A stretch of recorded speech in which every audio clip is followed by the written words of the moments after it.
இனி காலையிலேயே வண்டியில வரும்போது ஒரு அழகான டோலியை பார்த்தேன். அவ்வளவுதான். நெக்ஸ்ட் நம்ம கேட்க போற 5 பாட்டுக்கும் அவங்க தான் ஹீரோயின். ஓகே, நம்ம கதைக்கு வரும். இன்னைக்கு நம்ம வீடியோல 2 கேரக்டர்ஸ் அன்லாக்கிங். அதுலயே ஒரு கேரக்டர் இம்போர்ட்டட் ஃப்ரம் சைனா. சமூகம் பெரிய இடம் போல் இருக்கு.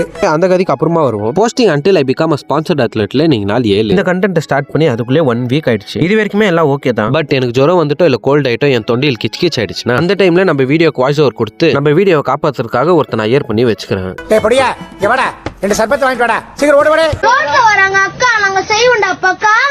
இன்னைக்கான வேலையெல்லாம் முடிச்சுட்டு வீட்டுக்கு ஜூட்டு. இன்னைக்கு நம்மளுக்கு ரெஸ்ட் டே வேற. அதனால காடி எடுத்துக்கின்னு என்ற சைனா நண்பர் பார்க்க டீ கடைக்கு போயிட்டேன். காத்து இயற்கை சந்தோஷமான குடும்பம். காலையில முதல் பால் கண்ணுக்குட்டிக்கு தான். அவ்வளவுதான். சைனா நண்பரை வெளியே அனுப்பிச்சு வச்சு சாப்பிட்டு கொஞ்ச நேரம் டிவி பார்த்துட்டு இன்னைக்கு நாளை முடிச்சுக்கணும். நான் அடுத்த வீடியோவில் வருகிறேன். Until then, peace. Posting until I become a sponsored athlete இன்னைக்கு 4 நாள் சொல்லு.